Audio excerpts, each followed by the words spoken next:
Alléluia. Amen. Amen. Je rends grâce à Dieu encore pour ce moment qu'il a permis, pour ce temps qu'il nous accorde. Dieu à qui il a pu de nous rassembler encore ce soir. Nous nous rendons la gloire, nous nous rendons l'honneur. Puisse nous parler encore ce soir. Puisse son esprit disposer nos cœurs pour recevoir encore de Dieu ce soir. Honneur et gloire à lui. Oui, par la grâce de Dieu, nous avons reçu de la part du Seigneur par rapport à la maison paternelle et par rapport à la maison paternelle. On a vu beaucoup de choses qui sont des propriétés, des caractères de ceux qui sont dans la maison paternelle. On a parlé de la race, on a parlé de l'être, du souffle, du mouvement. On a parlé comment se peut être de la race de Dieu. Par la grâce de Dieu, que le serviteur s'est choisi pour nous parler. Nous bénissons le nom du Seigneur Jésus et son serviteur qui s'est choisi pour ce temps qui nous a bénis favorablement. Donc, ce soir, nous allons parler de Caïn et Abel. Nous sommes dans Genèse.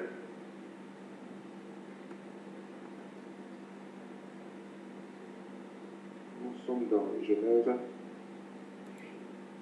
Ça fait un sous-thème, ou bien peut-être, nous pouvons dire peut-être un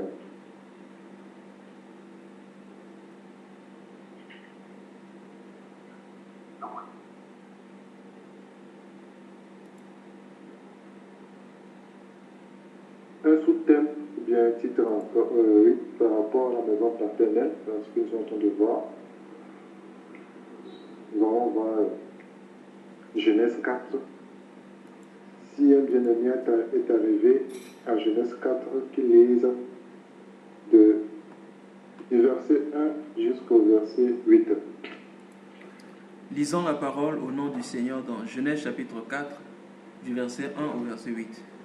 Adam connut Ève sa femme, elle conçut et enfanta Caïn et elle dit : J'ai formé un homme avec l'aide de l'Éternel. Elle enfanta encore son frère Abel. Abel fut berger et Caïn fut laboureur. Au bout de quelque temps, Caïn fit à l'Éternel une offrande des fruits de la terre, et Abel, de son côté, en fit une des premiers-nés de son troupeau et de leur graisse. L'Éternel porta un regard favorable sur Abel et sur son offrande, mais il ne porta pas un regard favorable sur Caïn et sur son offrande. Caïn fut très irrité, et son visage fut abattu. Et l'Éternel dit à Caïn : Pourquoi es-tu irrité, et pourquoi ton visage est-il abattu ? Certainement, si tu agis bien, tu relèveras ton visage. Et si tu agis mal, le péché se couche à ta porte, et ses désirs se portent vers toi, mais toi, domine sur lui. Verset 8. Cependant, Caïn adressa la parole à son frère Abel, mais comme ils étaient dans le champ, Caïn se jeta sur son frère Abel et le tua. Amen. Amen. Gloire à Dieu pour cette parole merveilleuse. C'est l'histoire de Caïn et d'Abel. Par la grâce de Dieu, nous avons été enseignés par rapport à l'offrande, ce que c'est que l'offrande, comment offrir. Mais en ce sens, nous allons regarder quelque chose de très important par la grâce de Dieu. Lorsque Adam et Ève sont sortis, ont été chassés de la présence de Dieu dans le jardin où ils étaient, il a fallu qu'Adam connaisse d'abord et avant qu'on puisse concevoir, puisqu'on dit Adam connut Ève. Donc si Adam n'a pas connu Ève, il n'allait pas pouvoir monter. Voilà. Donc, elle a donné un enfant, Caïn. Elle a dit, j'ai formé un homme avec l'aide de l'Éternel. Un enfant, c'était son frère, le cadet de Caïn, qui est Abel. Et nous remarquons que Abel était berger et Caïn était laboureur. Bien. Et on dit au bout de quelques temps, Caïn fit à l'Éternel une offrande, des fruits de la terre, et Abel de son côté aussi en fit des premiers-nés de son troupeau et de leur graisse. Maintenant, voilà ce qui est important. On dit l'Éternel porta un regard favorable sur Abel et sur son enfant, mais il ne porta pas un regard favorable sur Caïn et sur son enfant. Et Caïn fut très irrité. D'abord, c'est là que nous allons en venir. Donc, Caïn fut irrité parce que l'Éternel n'avait pas porté un regard favorable. Voilà. Donc, le regard, le regard favorable, c'est-à-dire que l'Éternel porte un regard favorable sur soi était tellement important. Donc, Caïn fut irrité parce que l'Éternel n'a pas porté un regard favorable. Donc, le regard favorable de l'Éternel est tellement important. Le regard favorable de l'Éternel est tellement précieux. Le regard favorable de l'Éternel est, comment je peux te dire, est la chose la plus importante que nous devons rechercher. Parce que Caïn s'est évité, si seulement à cause du regard favorable de l'Éternel. Il n'était pas irrité contre Abel. Il n'était pas irrité contre quelque chose, mais seulement le regard favorable de l'Éternel. C'est pour ça qu'il s'est irrité. Alléluia. Donc le regard favorable est ce que Caïn voulait. Le regard favorable de l'Éternel est ce que Caïn voulait de l'Éternel. Donc, chercher le regard favorable, tout cycle, rechercher le regard favorable de l'Éternel doit être quelque chose de très important pour nous. Cela ne dépend pas de ce que nous donnons, mais la plupart du temps, aujourd'hui, quand nous avons l'écrit ou bien nous voulons faire le de Dieu, nous donnons. Mais est-ce que nous nous posons la question si l'Éternel a porté un regard favorable sur notre enfant? Ah, c'est ça la chose la plus importante. Nous devons être angoissés parce que l'Éternel n'a pas porté un regard favorable sur notre enfant. Et alors, demander pourquoi l'Éternel n'a pas porté un regard favorable. Et Dieu va nous dire pourquoi l'Éternel n'a pas porté un regard favorable sur notre enfant. Parce que même la parole de Dieu déclare, quand tu es là, tu veux faire ton offrande. Et si tu as quelque chose contre toi, pose-la ton offrande. Et il va régler que tu reviens donner ton enfant. Mais aujourd'hui, nous allons donner n'importe comment. Nous allons et nous donnons n'importe comment. Le regard favorable de l'Éternel. Aujourd'hui, beaucoup de gens, nous donnons, c'est vrai avec joie, c'est vrai, nous donnons avec joie. Mais est-ce que là-haut, Dieu a porté un regard favorable sur notre enfant? C'est ça que nous devons rechercher. Et c'est pour cela que Caïn fut irrité. C'est pour cela que Caïn fut irrité. C'est ce que la parole de Dieu dit. Mais il ne porta pas un regard favorable sur Caïn, sur son enfant. Donc sur Caïn d'abord et sur son enfant. Donc Caïn était irrité parce que l'Éternel n'a pas porté un regard favorable sur lui et sur son enfant. Alléluia. Frères et sœurs, en tant que fils de Dieu, en tant que race, venant de la race de Dieu, élu de Dieu, nous devons rechercher le regard favorable de l'Éternel. Car le regard favorable de l'Éternel est la chose la plus puissante, est la chose dont nous devons rechercher. S'il n'y a pas de regard, s'il n'y a pas de regard favorable de l'Éternel sur nous, c'est rien. Notre adoration est zéro. Donc, c'est pour cela qu'Caïn fut irrité et son visage fut abattu. Et voici, l'Éternel lui dit à Caïn, pourquoi es-tu irrité et pourquoi ton visage est-il abattu? Donc nous comprenons que Dieu était en train de parler à Caïn. Donc aujourd'hui encore, Dieu nous parle. Donc lorsque nous arrivons à savoir que nous n'avons pas eu de regard favorable, Dieu va vous parler. Parce qu'ici on dit, l'Éternel dit à Caïn. Donc, quand nous allons faire notre offrande, nous devons nous rendre compte que, nous devons nous dire que Dieu doit me parler par rapport à l'enfant que je peux donner. Dieu doit me parler à moi. Parce qu'on porte le regard favorable d'abord sur soi avant de porter le regard favorable sur l'enfant. Donc, Dieu lui dit, Dieu lui parle. Dieu lui parle. Donc, Dieu nous parle jusqu'à aujourd'hui. Dis à Caïn, pourquoi es-tu irrité? Et pourquoi ton visage est abattu? Certainement, si tu agis bien, tu releveras ton visage. Et si tu agis mal, le péché se couche à la porte. Et ses désirs se portent vers toi. Mais toi de mesurer. Donc, il faut agir bien. Qu'est-ce que agir bien?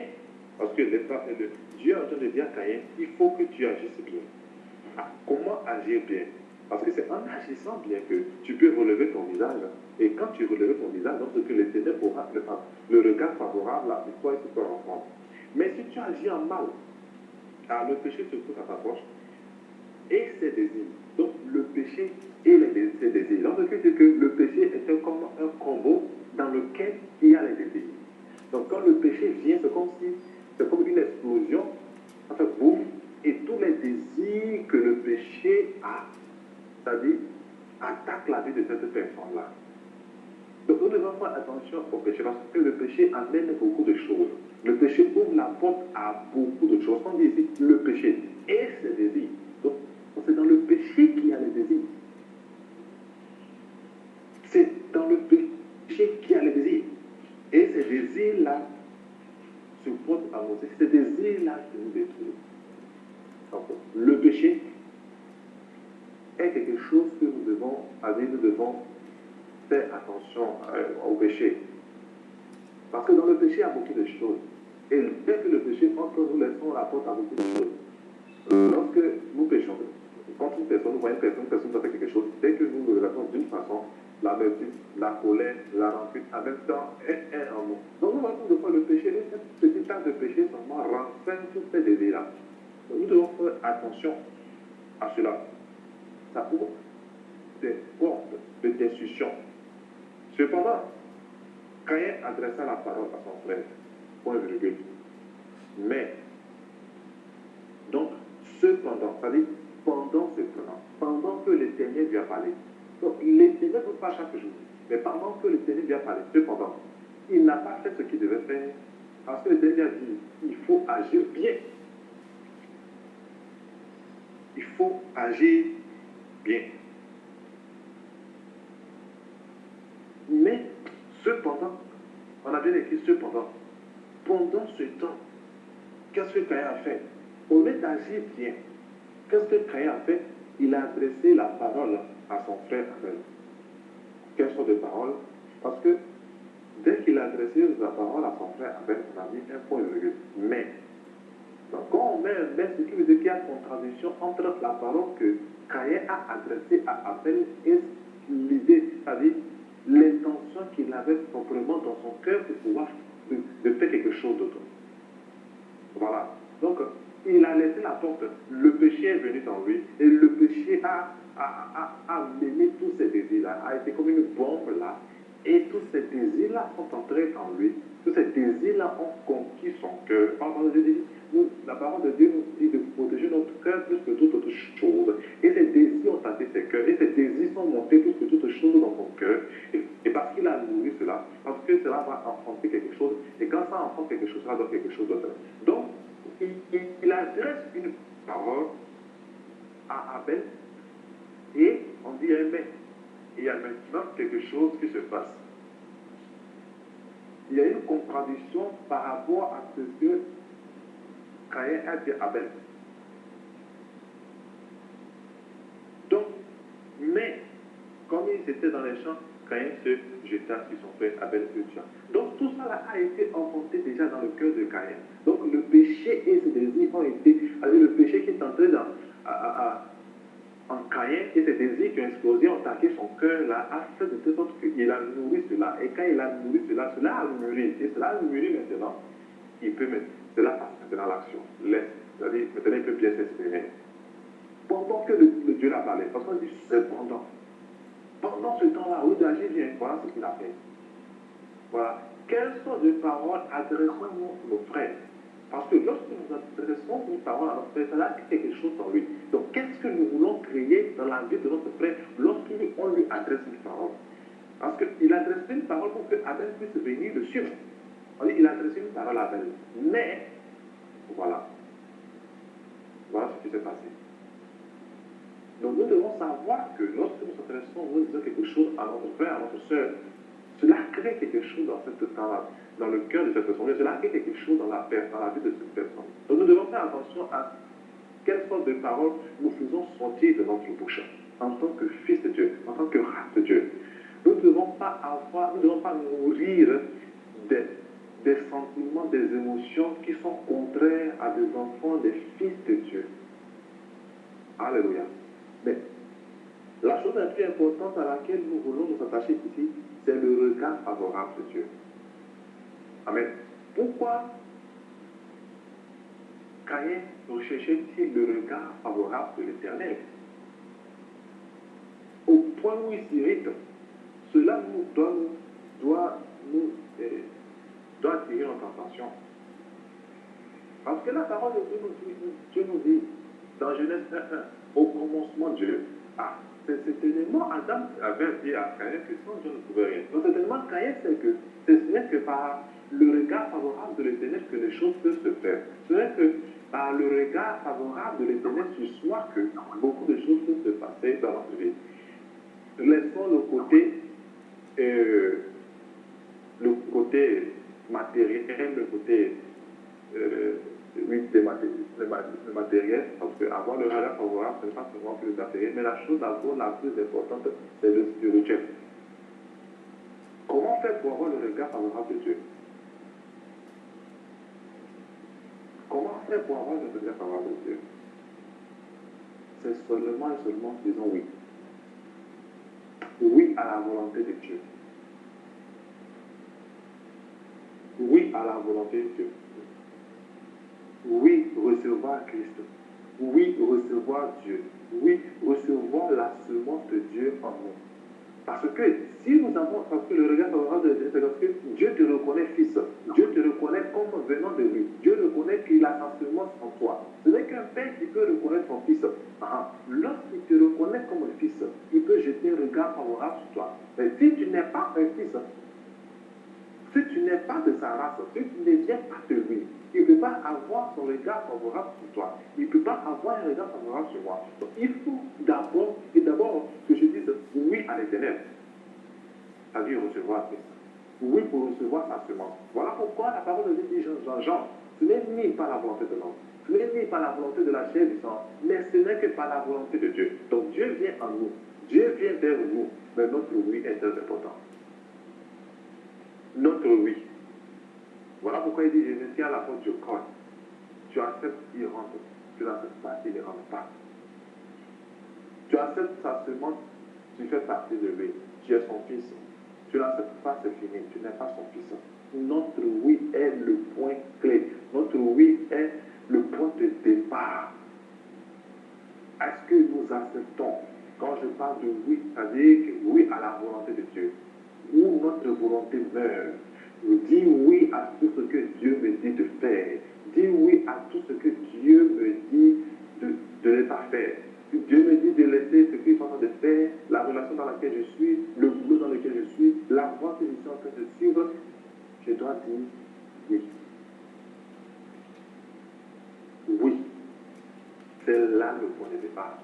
Abel a dit oui à l'Éternel. Voilà pourquoi Dieu a jeté un regard favorable à Abel. Parce que Dieu le reconnaissait déjà comme. Dieu, il l'avait déjà accepté.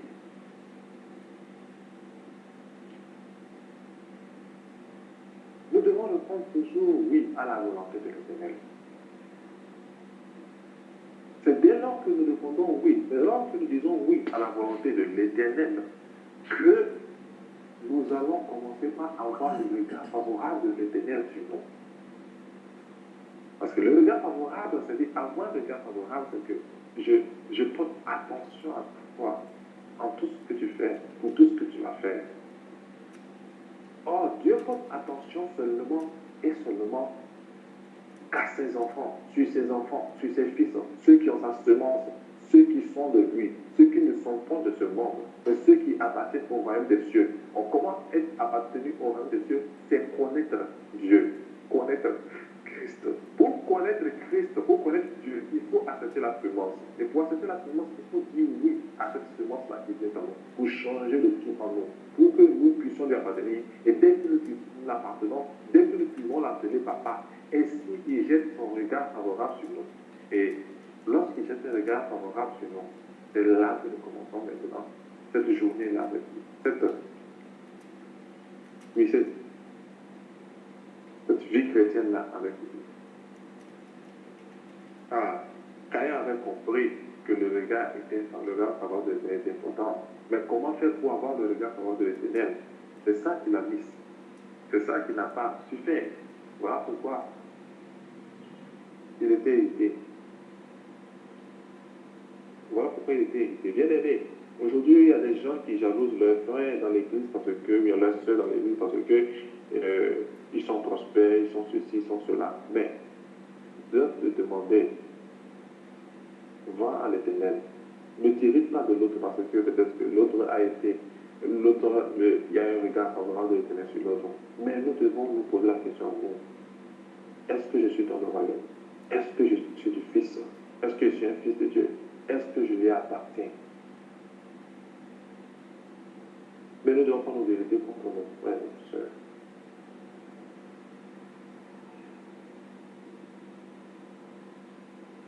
Nous allons prendre Exode 8:38. Bon, à partir du verset 36 jusqu'au verset 38, c'est quelqu'un est arrivé.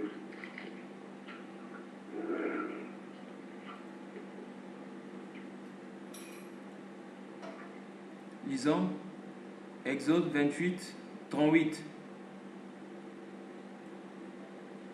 Il est écrit 36 à 38, s'il te plaît. Ok. Exode 28, du verset 36 au verset 38. Tu feras une lame en or pur et tu y graveras, comme le fait un graveur de cachet, sainteté à l'Éternel. Tu l'attacheras avec un cordon bleu sur la tiare, sur le devant de la tiare.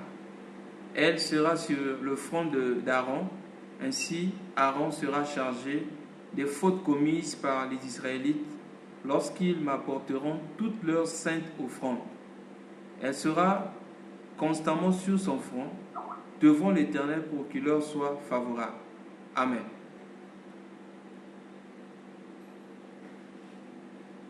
Amen. Nous comprenons qu'il y a quelque chose de très important ici. On doit graver, en autant de l'or pur, graver sainteté à l'Éternel. Et là, sur le front d'Aaron, lorsque les gens viendront faire leur offrande, on dit quoi? Elle sera constamment sur son front, devant l'Éternel, pour qu'il leur soit favorable. Donc, pour que l'Éternel leur soit favorable non seulement à Aaron, mais à tous les enfants d'Israël, il faut que Aaron porte constamment cette lame d'or pure là sur son front. Il faut qu'il porte cela, comme ça l'Éternel leur sera favorable, eux, et il pourra accepter leur offrande. Donc, ce n'est pas un jour, ce n'est pas 2 jours. Devant l'Éternel, cette chose doit être constamment sur son front. Alléluia. Et ainsi, l'Éternel Dieu leur sera favorable. Donc, nous comprenons qu'il y a une chose qui fait que Dieu peut jeter son regard favorable sur nous. Si nous n'avons pas cette chose-là, nous ne pouvons pas attirer le regard favorable de Dieu sur nous. C'est vrai qu'il est dit que ce n'est que par la foi que Abel a fait son enfant, mais qui est l'auteur, le consommateur, l'acteur, l'architecte de la foi, c'est pas Jésus-Christ. C'est Jésus-Christ qui est la foi.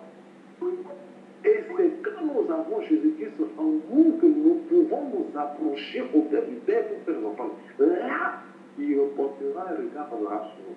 Donc nous devons avoir la foi. Et cette foi, c'est Jésus-Christ. Donc la parole de Dieu déclare que il faut d'abord que celui qui s'approche de Dieu croit que Dieu existe. Mais comment est-ce que tu peux t'approcher de Dieu si tu ne crois pas que d'abord que Dieu existe? Et comment est-ce que tu peux croire que Dieu existe? Comment tu peux, cette croyance-là peut prendre vie? Cette croyance-là amener à la foi pour prendre vie si seulement ce n'est pas en Jésus-Christ. C'est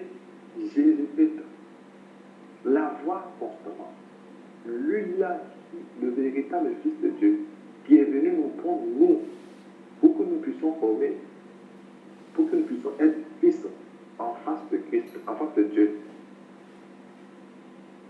Donc, constamment, Aaron devait avoir devant l'Éternel cette gravure-là sur son front. Frères et sœurs, pour que nous puissions avoir le regard favorable de l'Éternel chaque fois, nous devons avoir la foi. Et la foi, comme j'étais en train de le dire, l'architecte, le constructeur, la pierre angulaire de la foi, c'est Jésus-Christ. Nous devons avoir Jésus-Christ. Seulement si nous avons Jésus-Christ, nous sommes reconnus comme fils. Nous sommes reconnus comme la race de Dieu. Nous avons cette semence-là en lui. Là, nous pouvons avoir le regard favorable de Dieu. Donc, le regard favorable est très... Je ne sais pas comment expliquer ça. Lorsqu'on dit quelqu'un porte un regard favorable sur toi, c'est comme si... Je ne sais pas comment expliquer cela. Tout ce que tu fais va prospérer. C'est comme tu es en communion avec lui. Il est avec toi constamment. Il a besoin de son regard. Parce que la parole de Dieu déclare, Dieu me donne une semaine. Amen. Dieu ne donne ni ne sommeil.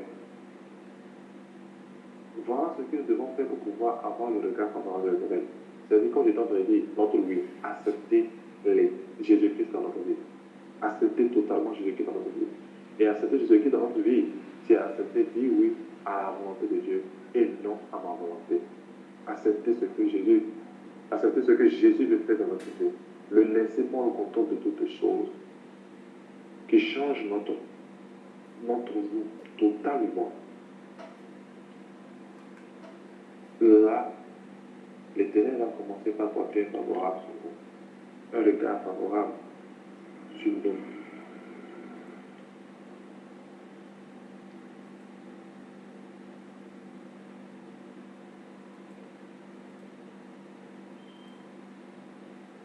Nous allons prendre 2 Corinthiens 6, s'il vous plaît. 2 Corinthiens 6, 1 jusqu'à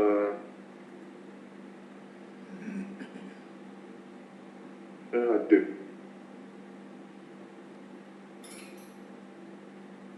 Lisons 2 Corinthiens chapitre 6, du verset 1 au verset 2. Puisque nous travaillons avec Dieu, nous vous encourageons vivement à ne pas accueillir la grâce de Dieu sans résultat. En effet, il dit, au moment favorable, j'étais exaucé, le jour du salut, j'étais secouru. Voici maintenant le moment favorable, voici maintenant le jour du salut. Amen. Amen. Excusez-moi, j'avais mon micro fermé. Au temps favorable, j'étais exaucé. Au jour du salut, j'étais secouru. Voici maintenant le temps favorable. Voici maintenant le jour du salut. Et quel est ce jour? Quel est ce temps? C'est recevoir la grâce de Dieu. C'est recevoir Christ.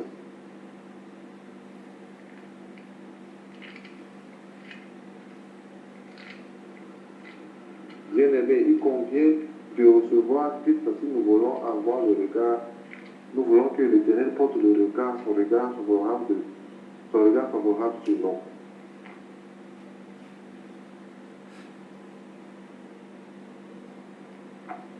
Parce que ce temps favorable dans le sens de, il s'agit ici, c'est le temps de la grâce. Voilà pourquoi il a commencé à dire que nous voulons pas que vous puissiez recevoir la grâce de Dieu enfin. La véritable grâce de Christ, ce n'est pas par nous. C'est que nous avons le Fils. C'est ça la véritable grâce. C'est recevoir Christ. C'est recevoir le Fils de Dieu. Car c'est au jour, on dit que c'est au jour du salut. Autant avant j'étais exaucé, au jour du salut j'étais secouru. Quel est le jour du salut? Le salut c'est Christ. Le Seigneur Jésus-Christ qui est venu mourir pour nous. Amen.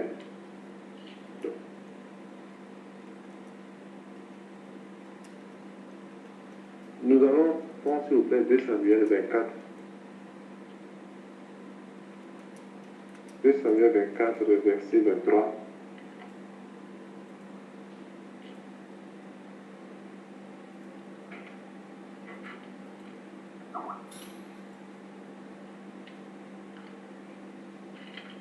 Lisons 2 Samuel chapitre 24, le verset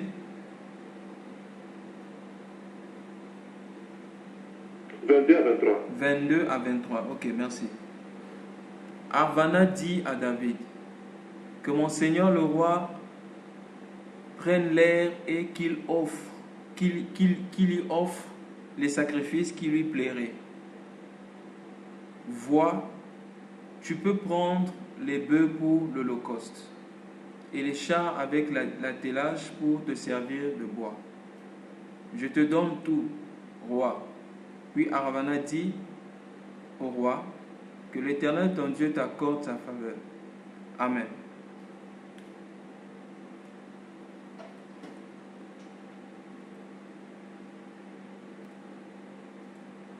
Donc, ce n'est pas des sacrifices, que David devait faire.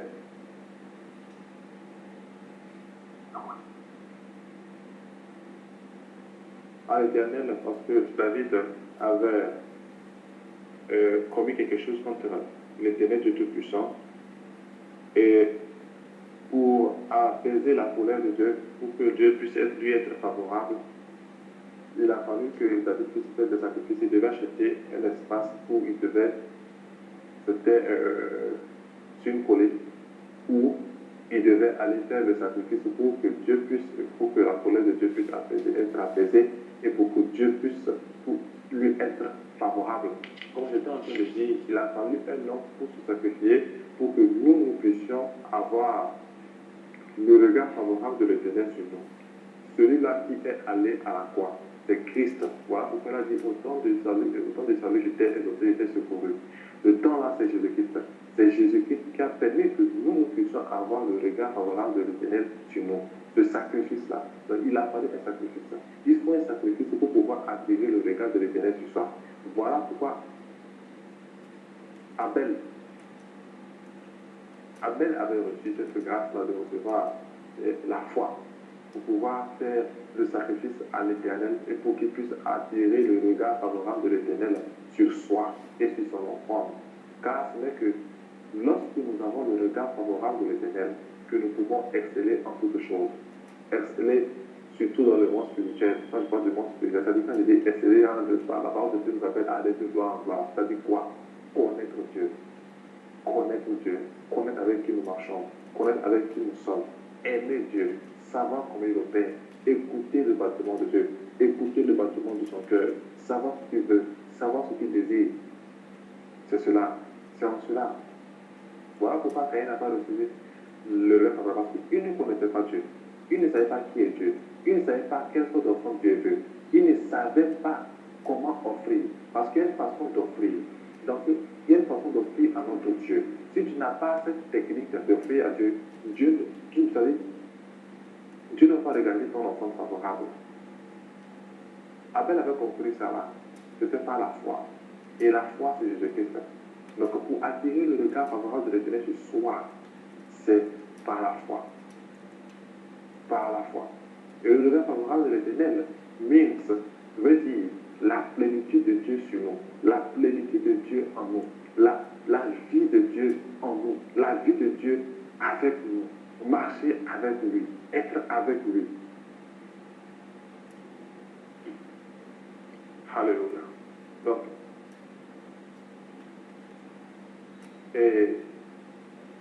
Abel a compris cela. Voilà. Abel a compris cela et il a pu attirer le regard de l'Éternel sur soi. Pendant que Caïn n'a pas pu attirer le regard de l'Éternel sur soi.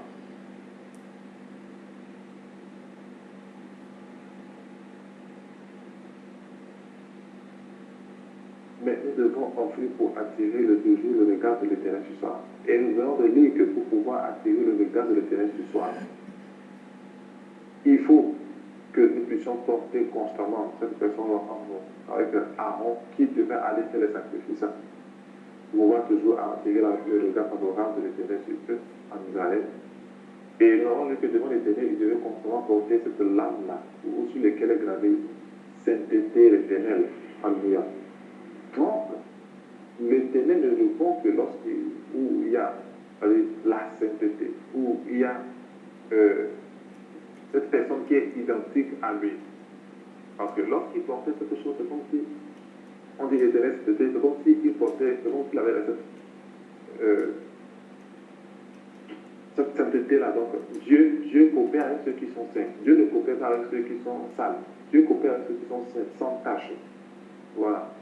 Mais lorsque nous sommes à une tâche, nous avons des choses en nous. Dieu ne peut pas coopérer avec nous. Mais il n'y a qu'une seule personne qui peut coopérer avec l'Éternel, c'est notre Dieu. C'est Jésus-Christ là, qui est venu sur terre pour nous. Lui peut coopérer directement. Il est le véritable intermédiaire. C'est en lui que Dieu a mis toute sa plénitude. C'est en lui que Dieu porte le regard. Dieu ne porte le regard que tu fils. Dieu ne porte le regard que tu t'es fils. Il est très important de pouvoir comprendre cela. Aujourd'hui, nous allons offrir, nous offrons, nous ne demandons même pas si est-ce que Dieu porte un regard favorable sur nous avant de pouvoir regarder le favorable sur l'offrande. Alors que la chose la plus importante, c'est cela. Voilà pourquoi Caïn était fâché. Il se cherchait le regard favorable de l'Éternel. En tant que fils, nous devons rechercher le regard favorable de l'Éternel en faisant comment? En restant en Dieu, en recevant tout totalement, en restant constamment lié à l'Esprit de Dieu. C'est en cela que l'Éternel Tout-Puissant porte le regard sur toi. Et comme j'étais en train de dire, nous avons lu dans Genèse, on a dit à Caïn, l'Éternel a dit à Caïn, c'est ce moment que tu as dit. Donc l'Éternel nous parle. En ce moment, l'Éternel nous parle. Chaque jour, l'Éternel nous parle. Il est allé faire son enfant, ce n'était pas bon. L'Éternel l'a vu, l'Éternel lui a parlé. Donc à chaque fois que nous allons faire nos offrandes, c'est là que l'Éternel nous parle. L'Éternel nous parle en mon cœur. Est-ce que nous écoutons ce que l'Éternel nous dit? Est-ce que nous écoutons, nous faisons attention à ce que Dieu est en train de nous dire par rapport à nous? Car nous n'allons pas donner seulement pour donner, frères et sœurs. Dieu n'est pas comme s'il c'est pas comme s'il attend notre argent. C'est pas comme s'il attend quelque chose. Il attend quelque chose de nous. Il n'est pas un Dieu fait de main d'homme. Il n'est pas un Dieu qui attend quelque chose de nous. Il n'est pas un Dieu qui dépend de notre service, qui dépend de notre argent que nous allons donner. Non, frères et sœurs. Hier, nous avons appris que Dieu ne nous a pas créés pour pouvoir le servir. Dieu nous a créés pour pouvoir participer à sa divinité, pour pouvoir participer à sa vie éternelle. Ainsi, pour pouvoir participer à sa éternelle, il faut que nous puissions cohabiter avec lui, le comprendre, l'écouter, pour pouvoir marcher avec lui. Donc, l'Éternel nous parle. L'Éternel a parlé à Caïn, qui était irrité, qui n'a pas reçu le regard favorable.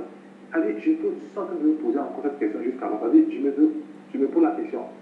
Comment est-ce qu'il a réussi à s'irriter parce qu'il n'a pas reçu le regard favorable de l'Éternel? Frères et sœurs, cela doit nous tiquer. Cela doit changer notre cœur. Cherchons le regard favorable de l'Éternel. Cherchons le regard favorable de l'Éternel. C'est ça qui est très important. Quand il s'est irrité à cause de cela, quand il s'est irrité à cause du regard seulement favorable de l'Éternel, car il sait, car c'est là-bas que les choses se passent. C'est sur ça que les choses se passent. Alléluia. Certainement, si tu agis bien, comment il faut agir bien? L'homme a été chassé de la présence de Dieu.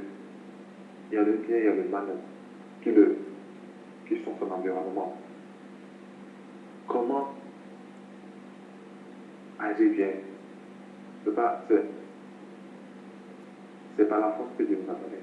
À ce que Dieu lui a dit, certainement tu agis bien. Et à la fin, lorsqu'il a parlé du cœur, domine sur lui. Si le Père dit de dominer sur lui, cela veut dire que Dieu lui a donné la capacité. Dieu lui a donné l'habilité. Dieu lui donne la force de pouvoir dominer sur ces choses-là pour agir bien. Quelle est cette force-là? C'est Christ qui est notre force. Nous avons reçu cette parole ici qui a permis que nous puissions voir les 7 caractéristiques de l'Esprit Saint. Il y avait la force de pouvoir dominer ces choses-là. C'est l'Esprit Saint qui nous amène à pouvoir dominer sur le péché et ses désirs. Ne laissons pas la porte au péché, frères et sœurs. Quand le péché rentre, ses désirs explosent en nous. Nous amène tous les mondes. Dominons et demandons la grâce de Dieu, l'Esprit de Dieu, la force là, de pouvoir dominer sur ça. Là, nous agirons bien. Donc c'est par la force là que nous pouvons aller bien pour que Dieu puisse avoir le regard favorable sur nous. Donc je dis que ce n'est pas par la force de Caïn. Donc je dis que ce n'est pas par l'intelligence de Caïn. Ce n'est même pas par, je sais pas, son service. Mais c'est par une force. Mais c'est par l'Esprit de Dieu. Mais c'est par Jésus-Christ. Car c'est en cela qu'on reconnaît l'Esprit de Dieu. Ceux qui agissent par l'Esprit de Dieu. Ceux qui marchent avec l'Esprit de Dieu. Ceux qui font tout par l'Esprit de Dieu. Ceux qui font tout par Jésus. Ceux qui disent que je fais tout par Jésus-Christ. Je marche avec Jésus-Christ. Et on reconnaît ces Christ par des choses ainsi. Abel n'a pas fait cela par lui-même. On dit que c'est par la foi. Et la foi, c'est Jésus-Christ. C'est en cela qu'on reconnaît les enfants de Dieu. C'est en cela qu'on reconnaît les fils de Dieu. C'est en cela qu'on reconnaît ceux qui sont véritablement dans la maison fraternelle.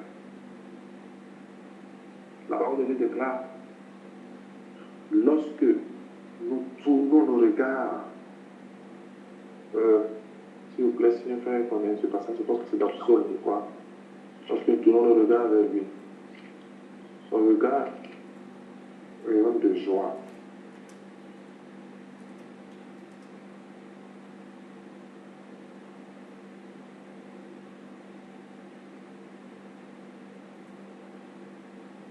Amen. Merci, Père, tu aussi.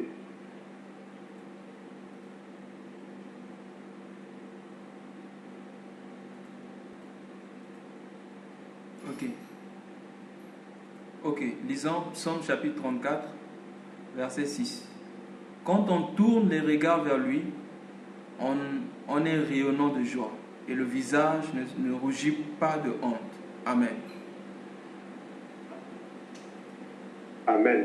Oh bien-aimé, oh le regard favorable de l'Éternel. C'est ça là. On est rayonnant de joie. On est rayonnant totalement de joie. Qui est l'auteur de notre joie? Le ciel de notre joie, c'est Christ, c'est Dieu. C'est lui le ciel de notre joie. Hier, nous avons appris par la grâce de Dieu que les choses de ce monde ne doivent pas être notre sujet. Voilà pourquoi on est en train de dire que le regard favorable de l'Éternel ne se porte pas sur les choses matérielles. Laissons les choses matérielles, car ce n'est que par l'Esprit de Dieu. Voilà, on est réellement de joie, car il est l'auteur, le constructeur, l'architecte, la pierre angulaire de notre joie. Il doit être le sujet de notre joie. Et si notre visage n'est plus, notre visage rayonne de joie et ne se couvre point de honte. Lorsque notre visage se couvre de honte, nous ne pouvons pas aller vers Dieu. Nous ne pouvons pas aller vers Christ. Nous ne pouvons pas avoir le regard favorable du Père, de l'Éternel. Mais lorsque nous portons toujours constamment cette lame-là, sur laquelle est écrit sainteté à l'Éternel, constamment devant l'Éternel, nous avons toujours nos regards fixés vers lui. Parce que c'est par lui que nous parlons. Donc, notre visage rayonne toujours de joie. Ah, une personne qui a les yeux toujours, ou la tête toujours levée vers les cieux, il va toujours recevoir cette joie-là, qui ne dépend pas des choses de cette terre, qui ne dépend pas de... C'est-à-dire, ça ne dépend de rien de cette terre. Mais le sujet, c'est Christ. Le sujet de notre sera Christ. Par conséquent, les circonstances qu'il va faire face, les problèmes qu'il va faire face, les choses qu'il va faire face, il pourra dominer sur lui. Il pourra dominer sur ces choses-là. Il pourra dominer sur l'orgueil. Il pourra dominer sur l'oppression. Il pourra dominer sur le stress. Il pourra dominer sur le péché. Il pourra dominer sur l'injustice et beaucoup de choses. Il pourra dominer sur ces choses-là. Ah, le regard. Moïse avait compris cela. Lorsque Moïse entrait dans la présence de Dieu, le regard, son regard lorsqu'il revenait, son regard rayonne. Son regard est tellement puissant qu'il fallait qu'il mette un voile. Les enfants d'Israël ne pouvaient pas le regarder face à face. Il fallait qu'il lui mette son voile. Lorsque Dieu a son regard favorable sur ses fils, lorsque nous marchons, oui, les sorciers vont le voir. Les sorciers vont voir cette puissance-là qui rayonne sur nous, qui rayonne sur notre visage. Ils ne pourront pas nous approcher, ils ne pourront même pas nous regarder. Lorsque nous avons ce regard favorable sur nous, oh frère de Dieu, nous ne marchons pas l'Esprit de Dieu. L'Esprit de Dieu nous dira de faire ceci. Nous allons le faire. Et partout nos pieds vont couler. C'est là maintenant que nous aurons en possession ces choses-là. Dans le combat, nous aurons toujours la victoire. Il est très important d'avoir ce regard favorable. Avec Moïse, c'était avec la loi. Voilà pourquoi il devait jeter le voile. Mais aujourd'hui, le voile est enlevé. Le voile est ôté. Par qui? Par Christ. Pour que nous puissions avoir constamment ce regard favorable. Parce que lorsque nous avons Christ, nous avons constamment ce regard favorable de l'Éternel sur nous. Moïse, lui, il rentrait dans la présence de Dieu. Dieu était quelque part Tout le monde ne pouvait pas s'approcher de Dieu. Personne n'avait la capacité de s'approcher de Dieu. Il fallait que Dieu te désigne pour que toi tu puisses entrer dans sa présence et pour qu'il puisse te parler face à face. Et c'était seulement Moïse qui était là-bas, qui avait la capacité, qui pouvait aller, parce que Dieu l'avait choisi, parce que Dieu l'avait appelé pour qu'il puisse aller là-bas. Maintenant, dans la nouvelle alliance, il y a une personne qui est venue pour que puisse nous faire traverser, pour que nous puissions être toujours en face de Dieu. Ah, lorsque nous parlons à Dieu, Dieu a ses yeux toujours sur nous. Lorsque nous avons parlé à notre papa, le papa et nous parlons, il a toujours ses yeux sur nous, il a son regard sur nous. Même quand nous pensons qu'il est en train de boire de l'eau, il a tourné son truc, il a son regard, il est attentionné sur nous. Il nous regarde toujours. Donc, sa faveur marche avec nous. Sa faveur marche avec nous. Dans 2 Corinthiens 3. Je prends dans 2 Corinthiens 3.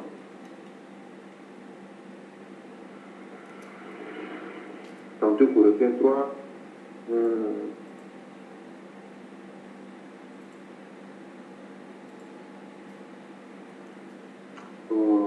là où on parle du visage découvert. Donc je peux faire le verset 7. Excusez-moi s'il vous plaît, je prends beaucoup de temps. Or, si le ministère de la mort, gravé avec des lettres sur des pierres, a été glorieux, au point que les fils d'Israël ne pouvaient fixer le regard, le visage de Moïse, à cause de la gloire de son visage, bien que cette gloire fût passagère. Combien le ministère de l'Esprit, combien le ministère de l'Esprit ne serait-il pas plus glorieux? Oh, frères et sœurs, combien le ministère de l'Esprit, le ministère, c'est-à-dire le service de l'Esprit, ce que l'Esprit fait en nous, dans les fils de Dieu, de ceux qui ont la semence, de ceux qui sont de la race du Père. Alléluia. Combien le ministère de l'Esprit ne sera pas plus glorieux? Si le ministère de la condamnation a été glorieux, le ministère de la justice est beaucoup supérieur en gloire. Oh, le ministère de la justice, le véritable justice, c'est Christ là. C'est lui qui a trouvé point de péché. C'est Christ. C'est par lui que nous sommes retenus de la propriété. C'est par lui que nous pouvons recevoir la semence. C'est par lui que nous sommes reconnus de la race. Oh, le ministère de la justice.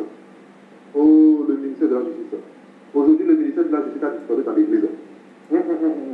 Ceux qui disent qu'ils sont fils de Dieu, ceux qui disent qu'ils ont reçu Christ, ils sont de la semence, ne même pas. Il n'y a même pas de justice en eux.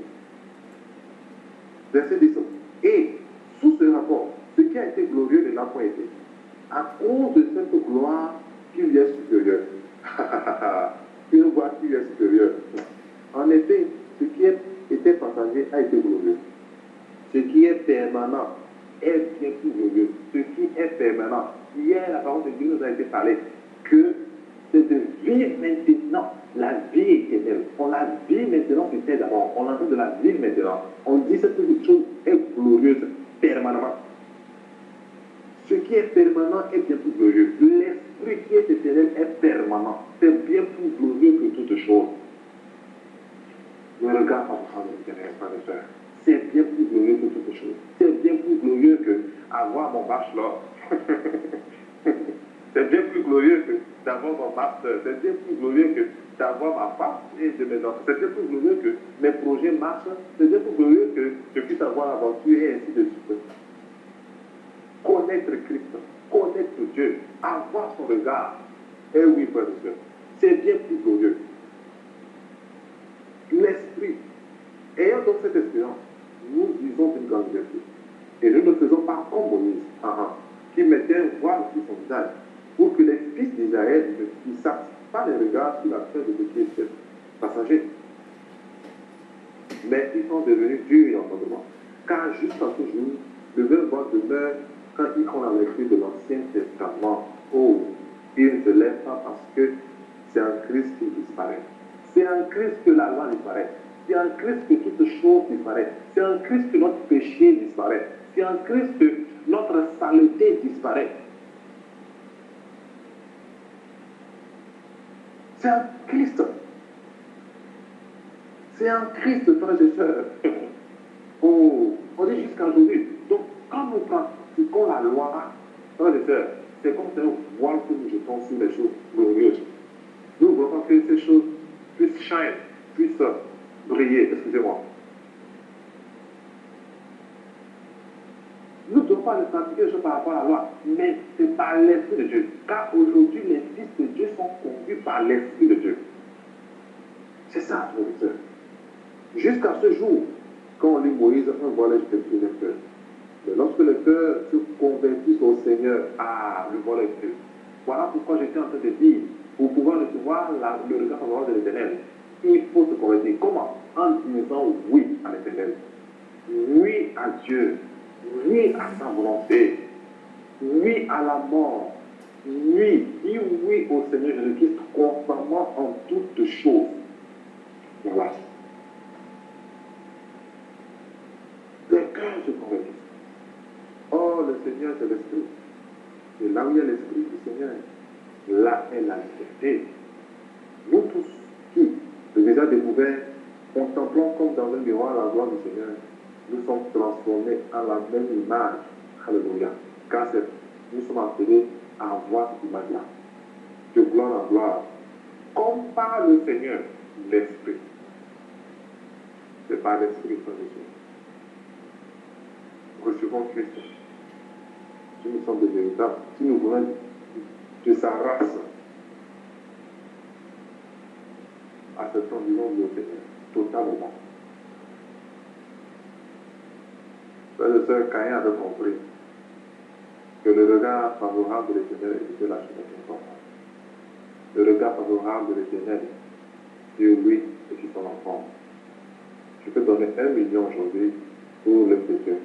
Tu vas à l'église, au moment desquels je donne 2 millions. Mais je dois me demander d'abord si Dieu porte le regard favorable sur moi. Caïn était évité parce que Dieu n'avait pas porté un regard favorable sur lui.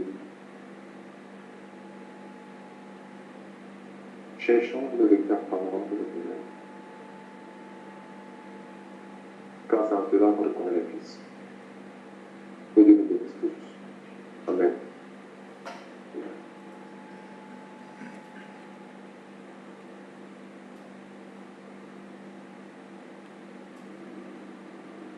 Alléluia.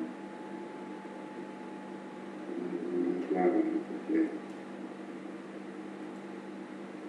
Nous disons merci pour le message encore qui nous a apporté ce soir. Cherchez vraiment le regard favorable de notre Père. Car nous ne font pas pour une personne, nous offrons. C'est comme si tu veux offrir quelque chose à une personne. Si la personne ne porte pas de regard favorable pour ce que tu offres, nous remercions beaucoup le Seigneur. Que le Seigneur bénisse également son serviteur de Frère utile qui a choisi encore de nous parler ce soir. Nous avons donc dire merci au Seigneur pour cette merveille et puissante parole que nous venons de recevoir aujourd'hui de sa part. Prions le Seigneur. Père ici nous a parlé lorsqu'il a pris l'ancien envoi corinthien. Il a dit, dans le verset 2, la parole de Dieu nous dit, au temps favorable, j'étais exaucé. Au jour du salut, j'étais secouru. Voici maintenant le temps favorable, et voici maintenant les jours du salut. Nous voyons bien ce verset, il dit, au temps favorable, j'étais exaucé. Il n'a pas dit au temps favorable, j'étais exaucé.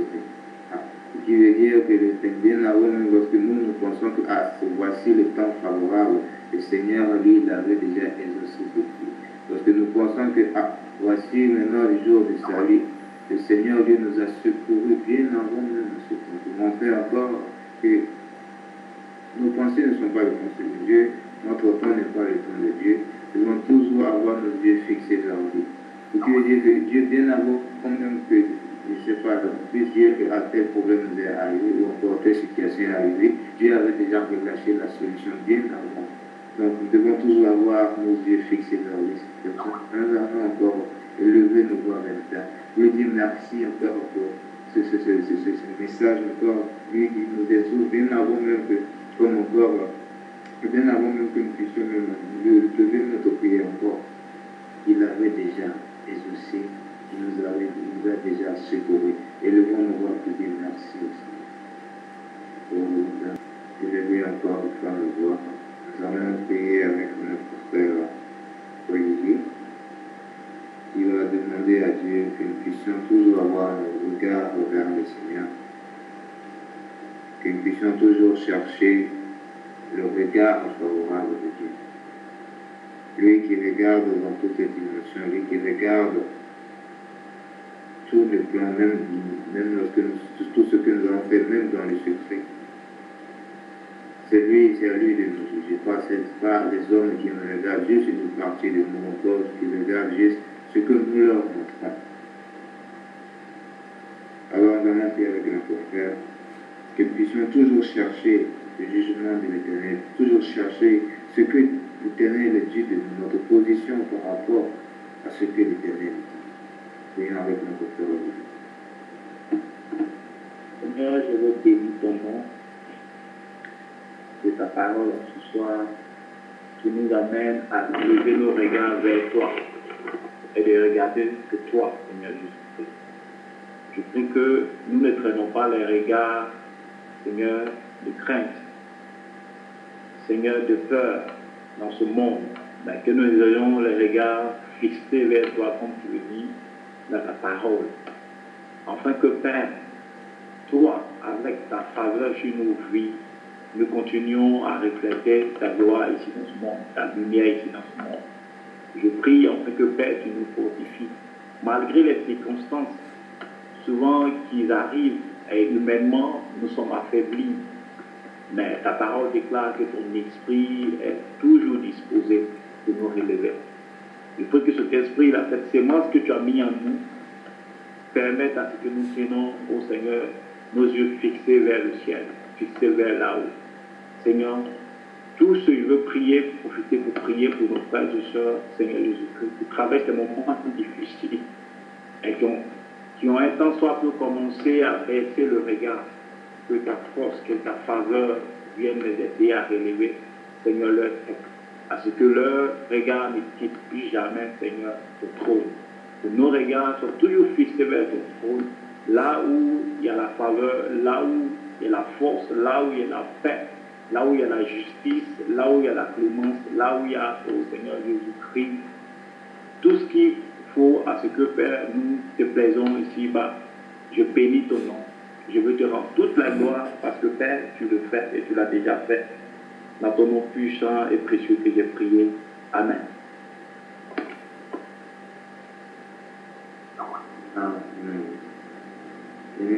Et notre frère, encore le Seigneur nous a encore parlé ce soir par rapport du péché. Le péché qui entre et lorsque l'on le nourrit, cela produit une chose, cela produit un désastre, encore cela nous détruit. De cette même manière, si on peut encore prendre cet exemple-là, lorsqu'une personne, un voleur arrive dans une maison, encore lorsqu'il y a une maison qui est protégée, lorsqu'un voleur essaie de pouvoir entrer, il y a cette heure-là, on a qui commence à se détecter lorsque le voleur entre, encore lorsque le voleur brise une fenêtre, encore lorsqu'il passe par la porte. De cette même manière, le péché également doit agir ici.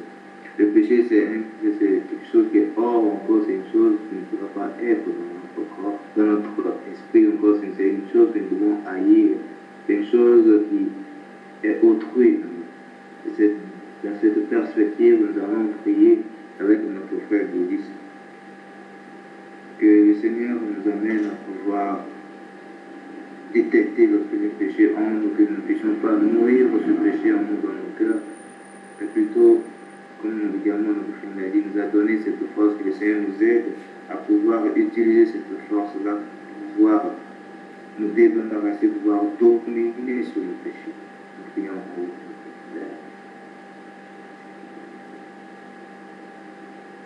Bien sûr, notre frère, je ne sais pas notre frère de vie, a un problème de connexion, doit relever nos voix vers notre Seigneur. Nous allons prier pour demander au Seigneur sa grâce afin d'accepter sa volonté. Accepter sa volonté, c'est-à-dire plusieurs fois, lorsque nous prions, nous demandons la volonté du Père dans notre vie. Mais nous demandons la volonté. Lorsque la volonté du Père, lorsque Dieu se révèle à nous par rapport à sa volonté, nous disons non, ce n'est pas la volonté de Dieu. Une chose à savoir, lorsque nous prions et demandons la volonté de Dieu, Dieu qui est esprit, sa volonté sera toujours comment sa volonté sera à plaire à l'esprit et non à la chair. Or, ce que nous demandons la plupart du temps, nous demandons d'abord la volonté, nous demandons la volonté de Dieu en pensant que Dieu va permettre que sa volonté nous amène à être confortable selon la chair. Or, Dieu ne prend pas à la chair, mais Dieu est esprit. Donc, nous allons prier le Seigneur. Et chaque fois que nous allons élever nos voix pour demander sa volonté, dès qu'il nous révèle, lorsqu'il se révèle également à nous, que nous puissions dire oui, que nous puissions accepter cette volonté-là, que nous puissions suivre cette volonté-là. Prions le Seigneur. Nous allons plutôt demander à notre frère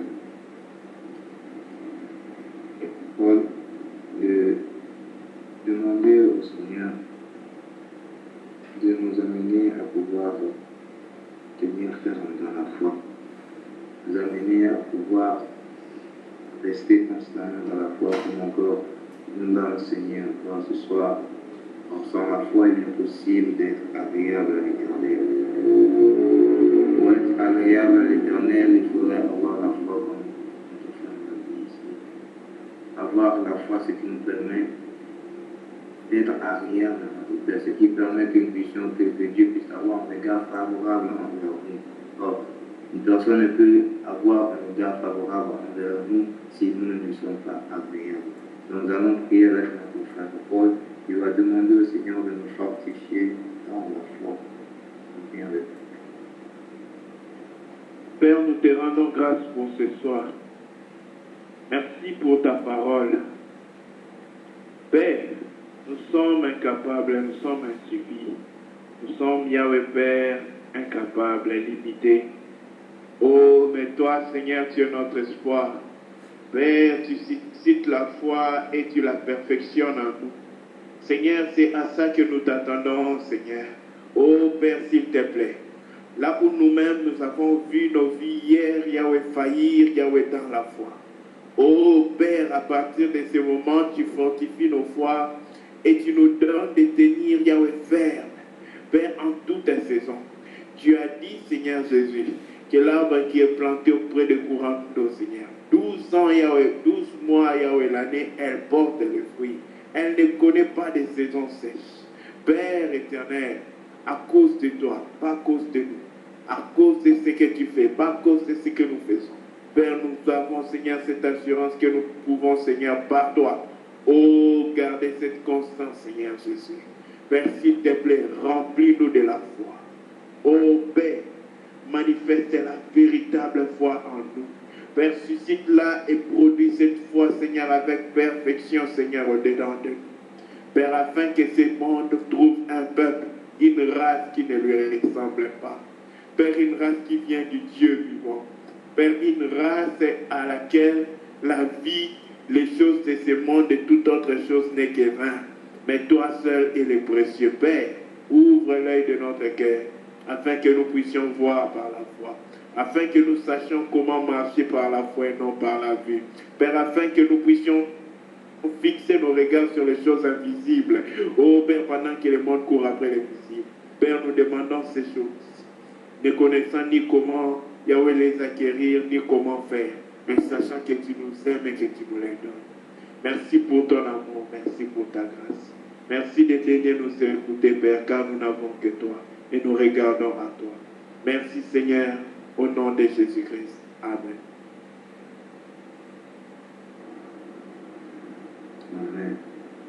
Bien-aimés, nous nous est encore également enseigné ce soir que le Seigneur nous parle toujours. Le Seigneur nous parle chaque jour et dépendant de notre relation avec lui, dépendant de notre communion avec lui, nous serons capables de pouvoir l'écouter. Et c'est pour cela que nous allons élever tous ensemble nos voix de notre Père. Demander que chaque fois qu'il nous parle, Nos désirs ne se portent pas sur la chair ou encore les choses de ce monde. Que même dans les petites choses, lorsque son esprit nous parle, que nous puissions être attentifs à son esprit.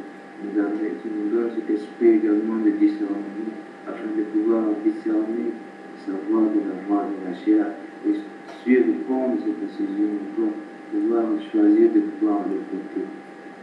Car il est notre Créateur, comme nous l'a été enseigné la fois dernière. Nous ne vivons pas pour nous-mêmes, mais nous vivons pour refléter la nature divine de notre Père. Donc nous devons suivre sa volonté, nous devons écouter ce qu'il a pour nous. Nous devons tous nous voir vers la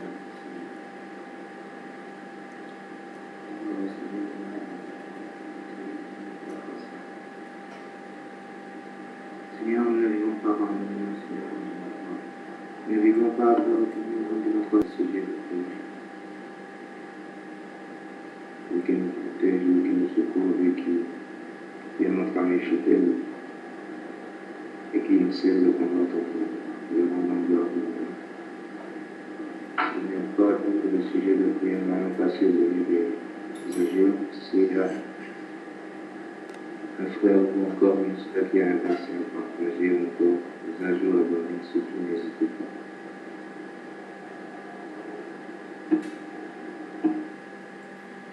Shalom bien-aimé dans le Seigneur. Gloire au Père Tout-Puissant qui nous a encore parlé du haut de son trône ce soir. Oui, merci beaucoup bien-aimé Gauthier pour ce message. En tout cas, nous avons été réellement bénis. Je voulais qu'on touche un peu Nombre chapitre 6. Si nous pouvons prendre Nombre chapitre 6, du verset 22 jusqu'au verset 27. La Bible dit ceci. L'Éternel dit à Moïse, transmets ses instructions à Aaron et à ses fils. Voici comment vous bénirez les Israélites. Vous leur direz que l'Éternel te bénisse et te garde. Que l'Éternel fasse luire son visage sur toi et t'accorde sa grâce. Que l'Éternel se tourne vers toi et te donne la paix. C'est ainsi qu'ils mettront mon nom sur les Israélites et je les bénirai. La Bible dit c'est ainsi qu'ils mettront mon nom sur les Israélites. Donc pour déposer le nom de l'Éternel sur les Israélites, il fallait que Aaron et ses fils utilisent ces formules, utilisent ces mots. Mais qu'est-ce que nous remarquons ici, bien-aimés? Il y a un mot qui revient à 2 reprises. Le verset 25 et 26, ça veut dire que l'Éternel fasse luire son visage sur toi et t'accorde la paix. Ça veut dire quoi? Pour que nous ayons la paix, il faut que l'Éternel fasse luire son visage sur nous. 2. L'Éternel se tourne vers toi. Se tourner là aussi, c'est encore le visage. Et plutôt que l'Éternel fasse luire son visage pour qu'il t'accorde sa grâce. Et ensuite, l'Éternel tourne son visage pour te donner la paix. Oui, bien aimé, nous voyons ici, c'est la façon que l'autre l'a utilisé. L'Éternel avait demandé aux enfants d'Israël d'utiliser disons, les mots que l'Éternel avait demandé aux enfants d'Israël d'utiliser afin de bénir le peuple. Plutôt, il avait demandé à Aaron et ses fils, qui représentaient ceux qui étaient dans le temple, pour bénir son peuple. Donc nous comprenons ici, bien aimés, que la bénédiction de l'Éternel dépend de 2 choses, ou plutôt d'une seule chose, le visage de l'Éternel. Donc si nous voyons le visage de l'Éternel, c'est ça, bien aimé, notre bénédiction. Bien aimé, il faut que nous comprenions ces choses. Si nous ne comprenons pas, bien aimé, ces choses, on peut confondre ce que Dieu considère comme la bénédiction ou encore comme la faveur. Quand on parle de la faveur de Dieu, on peut penser que, ok, j'ai acheté une maison, oui, c'est par la faveur de Dieu. J'ai vu le visage de Dieu. Bien aimé, on peut expérimenter même la guérison, même la délivrance, sans, bien aimé, connaître Dieu. Parce que la véritable bénédiction, bien-aimé dans le Seigneur, c'est le connaître, c'est voir son visage. Je peux prendre un exemple. Il y avait un homme dans la Bible qui était aveugle depuis sa naissance. C'est dans Jean chapitre 9. Il fut guéri par Jésus sans connaître le Seigneur. À tel point que lorsque les pharisiens lui ont demandé qui t'a guéri, il dit je ne le connais pas. J'ai seulement entendu quelqu'un me dire va laver ton visage au réservoir de Siloé. Bien aimé, on peut être béni physiquement, matériellement, sanitairement, sans connaître Dieu et sans voir le visage de Dieu. Je peux encore prendre un autre témoignage dans la Bible. Jacob, dans Genèse chapitre 28, quand il a vu l'échelle, il a donné des conditions à Dieu. Si tu me donnes ceci, des habits de rechange, si tu me bénis, si tu me protèges, je te donnerai la dîme. Et nous voyons bien aimer la vie de Jacob jusqu'au verset 32. Jacob était béni. Il avait des serviteurs et des servantes. Mais il fallait que Jacob passe par Péniel. C'est à Péniel que Jacob va lutter avec l'ange. Nous pouvons prendre ça rapidement. Dans Genèse chapitre 32, je vais lire. La Bible dit, Genèse 32, du verset 27 au verset, je peux lire jusqu'au verset 31. Il dit, laisse-moi partir. Bon, prenons à partir du verset 23. Il se leva la même nuit, il prit 2 femmes et 2 de ses servantes et les 11 enfants et passa le gué à Jabok. Il prit leur... le verset 25, c'est mieux. Jacob resta seul, alors qu'un homme lutta avec lui jusqu'au lever du matin. Voyant qu'il n'était pas vainqueur contre lui, cet homme le frappa à l'emboîture de la hanche. Celui-ci se déboîta pendant qu'il luttait avec lui. Il dit, laisse-moi partir, car l'aurore s'élève. Jacob répondit, je ne te laisserai pas partir avant que tu ne m'aies béni. Avant que tu ne m'aies béni. Il demanda, quel est ton nom? Il répondit, Jacob. Il ajouta, ton nom ne sera plus Jacob, tu seras appelé Israël, car tu as lutté avec Dieu et avec les hommes, tu as été vainqueur. Jacob lui demanda, révèle-moi donc ton nom. Il répondit, pourquoi demandes-tu mon nom? Et il le bénit là. Il le bénit là. Il lui dit au verset 31, Jacob appela cet endroit Péniel, car il dit, j'ai vu Dieu face à face et ma vie a été sauvée. Bien-aimé dans le Seigneur. C'est là que l'Éternel bénit Jacob. Donc tout ce que Jacob avait avant, les brebis, les bœufs, tout ce que Jacob avait avant, ce n'était pas la bénédiction de l'Éternel. Mais l'Éternel bénit Jacob là. Comment? En changeant son nom. Jacob signifie usurpateur. Mais là, il a pris le nom de vainqueur. C'est-à-dire celui qui, amenant l'autorité, la puissance bien-aimée sur le péché. Dans la nouvelle alliance bien-aimée, la Bible dit, dans Jean chapitre 1, verset 17, la loi est venue par Moïse, mais la grâce et la vérité sont venues par Jésus-Christ. Dans la nouvelle alliance, nous avons la grâce, c'est-à-dire la capacité, bien-aimée, de dominer sur le péché. Et bien-aimé, c'est ça la plus grande bénédiction. La plus grande bénédiction, ce n'est pas le mariage, ce n'est pas les maisons, les voitures, etc. Mais c'est voir la face de Dieu. Et celui qui voit la face de Dieu, la Bible dit, personne ne peut venir devant sa face et repartir la même. Et lorsque nous voyons la face de Dieu, la même chose va se passer dans notre vie. Nous allons quitter en Jacob pour se transformer en Israël, vainqueur. Et la Bible dit, j'ai vu la face de Dieu face à face et ma vie a été sauvée. Bien-aimés, sommes-nous sauvés? Sommes-nous délivrés? C'est lorsque nous sommes délivrés du péché. Car la Bible dit, vous connaîtrez la vérité et la vérité vous affranchira. Nous affranchir du quoi? Bien-aimés, du péché. C'est là que nous pouvons, bien-aimés, comprendre que Dieu nous a aimés. C'est là que nous pouvons comprendre que Dieu nous a bénis. C'est lorsque nous avons l'autorité, bien-aimés, sur le péché. Si nous avons simplement, bien-aimés, le manger, le boire, tout ce qui concerne la matière, bien-aimés, et nous croyons que nous sommes bénis, bien-aimés, nous nous trompons. Mais quelle était, bien-aimés, l'attitude de Caïn? Repartons un peu dans Genèse, chapitre 4. Remarquez quelque chose. Au verset 7, la Bible dit, certainement si tu agis bien, tu relèveras ton visage. Et si tu agis mal, le péché se couche à la porte et ses désirs se portent vers toi. Verset 8, regardez. Cependant, Caïn adressa la parole à son frère Abel. Mais comme ils étaient dans le champ, Caïn se jeta sur son frère Abel et le tua. Bien-aimés, cette partie nous enseigne quelque chose. Caïn était irrité contre son frère à cause du regard favorable que Dieu avait sur son frère. Probablement, 3 choses s'étaient produites dans le cœur de Caïn. Caïn avait l'envie dans son cœur parce qu'il avait envié ce regard. 2, Caïn avait la jalousie dans son cœur. La troisième des choses, Caïn avait la colère dans son cœur. Donc la colère, la jalousie et l'envie. On peut ajouter d'autres choses. La convoitise, etc. Mais qu'est-ce qui se passe? L'Éternel donne un secret à Caïn. Il dit, je vois que ton visage est abattu. Ton visage, dans d'autres versions, on dit que tes visages tombent par terre. C'est-à-dire que tu regardes la terre, tu regardes à la créature. Ce que tu dois faire, il faut que tu lèves ton visage. Si tu agis bien, tu relèveras ton visage. Mais si tu n'agis pas bien, le péché se couche à ta porte. Caïn, au lieu de lever son visage pour parler à l'Éternel, qu'est-ce qu'il a fait?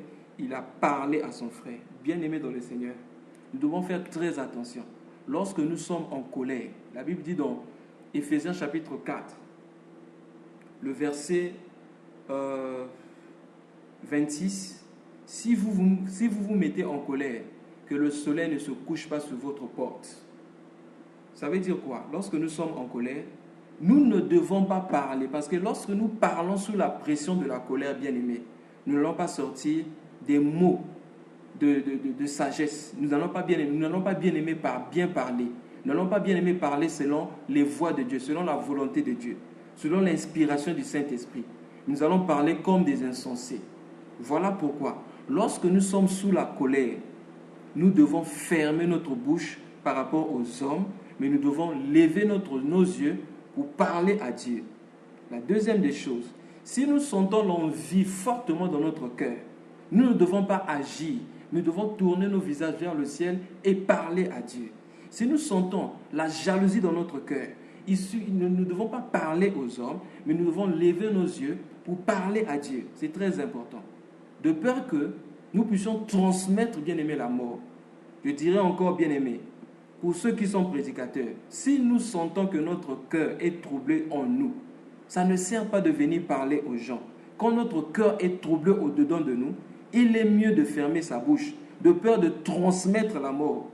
Parce que, certainement, nous n'allons pas parler selon Dieu, nous allons parler certainement selon notre chair. Alors, la Bible dit, c'est poussé par l'Esprit que les hommes ont parlé de la part de Dieu. Voilà pourquoi, si nos visages regardent encore par terre, ça ne sert pas de parler aux hommes. Et la Bible dit, je bénis le Seigneur, le verset que le frère Gauthier nous a donné, dans Psaume chapitre 34, verset 6, la Bible dit, lorsque nous tournons vers lui les regards, quand on tourne vers lui les regards, on est rayonnant de joie et le visage ne rougit point de honte. Qu'est-ce qu'il faut faire? Nous devons tourner nos visages vers l'Éternel. Et lorsque nous tournons vers lui le regard, nous allons recevoir quoi? C'est que nous avons vu dans Nombre chapitre 6. Nous aurons la grâce de Dieu pour surmonter le péché et nous aurons la paix de Dieu. Ainsi, la Bible dit dans Philippiens chapitre 4, verset 6, ne vous inquiétez de rien, mais en toutes choses, faites connaître vos besoins à Dieu par la prière. Ainsi, la Bible dit au verset 7, la paix de Dieu qui surpasse toute intelligence fera quoi? Gardera vos cœurs et vos pensées en Christ. Parce que lorsque nous levons les regards vers Dieu, le regard de Dieu frappe sur notre regard et notre visage, bien-aimé, rayonne de joie. Bien-aimé, c'est ça le secret. C'est ce que Caïn n'avait pas compris. Et c'est ce que la vie de Caïn nous enseigne. Quand nous sommes irrités, ne parlons pas aux hommes, mais parlons à Dieu, de peur de péché. Quand nous sentons la convoitise remplir notre cœur, n'allons pas vers les hommes, mais crions à Dieu. Quand nous sentons la haine monter dans notre cœur, les mauvaises pensées, la jalousie, toutes ces choses, regardons à Dieu. Et la Bible dit, notre visage va rayonner de joie. Parce que lorsqu'on tourne vers lui les regards, il est assis sur le trône. Si l'envie monte dans notre cœur, l'Esprit de Dieu va nous révéler, la paix de Dieu va nous révéler que Dieu est assis sur le trône. Et ce qu'il a fait dans la vie du frère, il peut le faire dans ma vie. il n'y aura pas de place pour la haine. Et je glorifierai Dieu pour l'élévation des frères. Il n'y aura pas de haine dans ma vie. Bien-aimé Gauthier, que le Seigneur te bénisse encore. Merci.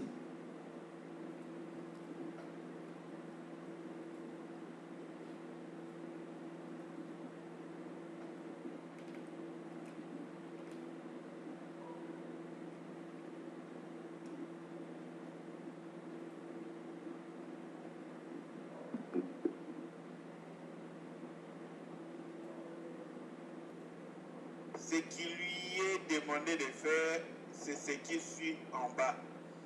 Il dit, il penche son regard favorablement sur celui qui souffre.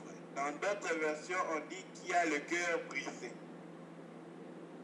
Oh bien-aimé dans le Seigneur, peut-être tu es là et qu'il y a quelque chose ou une circonstance qui s'oppose à ta volonté et qui est un brisement pour toi parce que c'est là où ta volonté s'efface. Toi, tu as fait des projets X, Y, Z, des ambitions X, Y, Z et les circonstances, les réalités t'amènent au contraire. Je te dis, devant toi, tu te sens comme si tu étais abattu, tu étais vaincu par les choses, mais en réalité, tu es la bonne personne disposée pour les regards favorables de Dieu.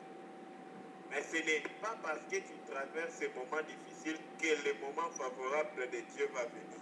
C'est lorsque ton cœur tournera vers l'Éternel, étant brisé, que maintenant le regard de Dieu viendra vers toi. Donc ce n'est pas parce que quelqu'un traverse la souffrance, mais c'est parce qu'il ramène sa souffrance vers Dieu. Il ramène son brisement vers Dieu. C'est alors que le regard de Dieu lui vient favorablement. Ensuite, il dit, celui qui a l'esprit abattu. Dans d'autres versions, on dit celui qui est pauvre en esprit. Oh bien-aimé, un pauvre ne manque jamais de supplier à celui qui a ce dont il a besoin. Un pauvre financier, il tend sa main pour demander la finance, l'argent. On voit les mendiants en Inde, ici aussi aux Philippines, des fois. Donc, quand ils n'ont rien, même si tu le dis plus go, il va retendre encore sa main pour te dire, please, Baya, Kuya, donne-moi de l'argent. Money, money, I need money. Pourquoi il insiste, bien aimé? Parce qu'il sait que s'il ne demande pas, il ne saura pas vivre. C'est la psychologie du mendiant, du pauvre. Il sait que si tu ne me donnes pas, moi je suis foutu. Bien-aimé, est-ce que nous avons cette attitude-là envers Dieu? Quant aux choses spirituelles, quant à la nécessité du Saint-Esprit. Si nous avons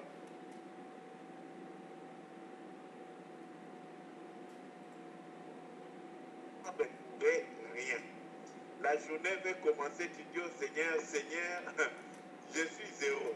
Sans ton esprit, la journée-ci, un gros zéro. Bien aimé, si ces choses-là sont très claires dans notre pensée, nous sommes conscients de notre zéro, nous allons beaucoup profiter du Seigneur.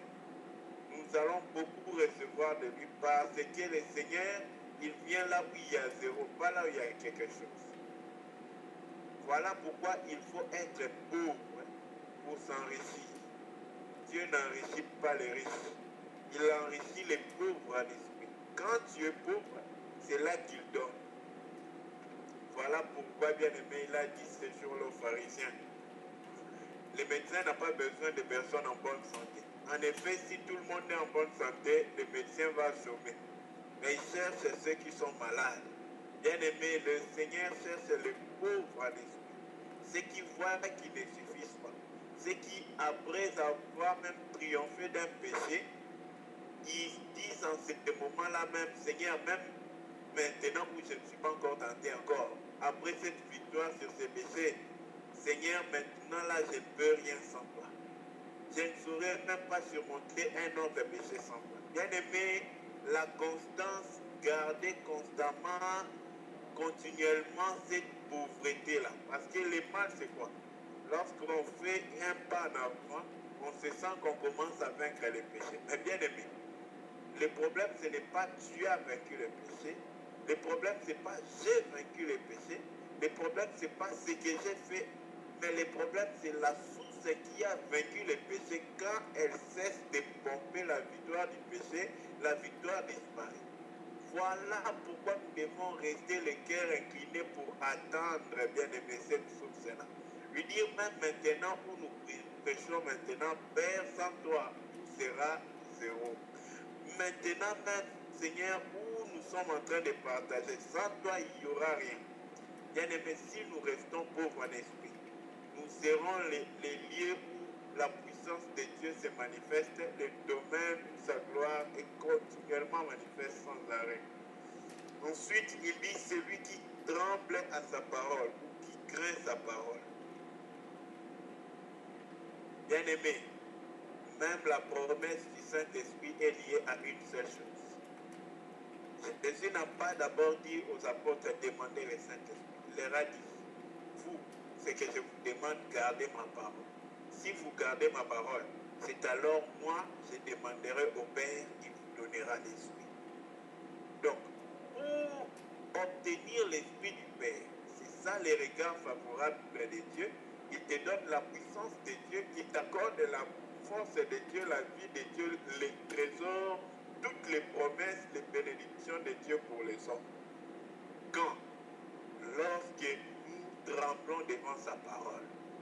La meilleure manière de garder la parole de Dieu, c'est de trembler.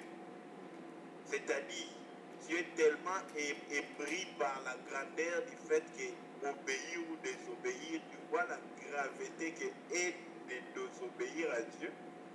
Bien aimé, si nous arrivons à ce niveau-là, Dieu voit combien nous lui donnons la grandeur. Parce que c'est là qu'il voit que nous lui avons accordé une si grande référence dans nos cœurs.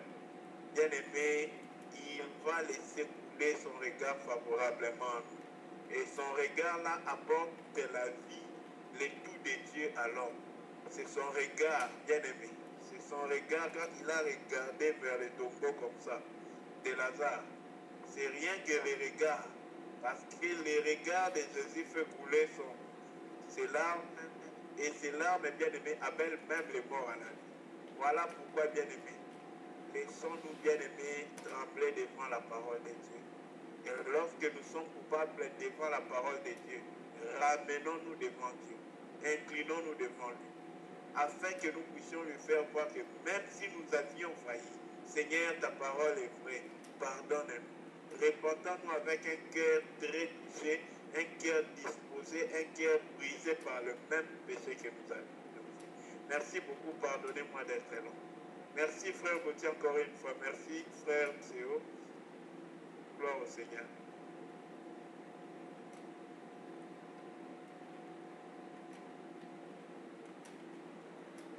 Amen. Oui, bien aimé. Est-ce qu'il y a encore d'autres frères qui veulent apporter des ajouts?